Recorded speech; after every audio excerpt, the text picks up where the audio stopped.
మంచి పాలసీ. కులం మతం గౌరవించాలి.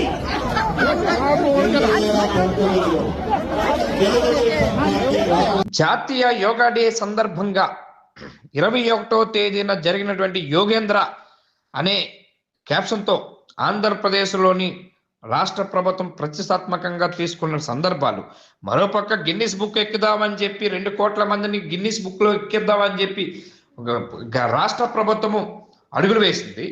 మరోపక్క ఇక్కడ చూస్తూ ఉంటే ఒక పక్క చంద్రబాబు మాట్లాడుతూ ఉంటే కార్యకర్తలు దారుణంగా తయారయ్యారన్నది అర్థమవుతూ ఉన్నది. ఎక్కడ సోషల్ మీడియాలో చూసినా, ఎక్కడ మాధ్యమాల్లో చూసినా ఇదే ట్రెండ్ నడుస్తున్నది.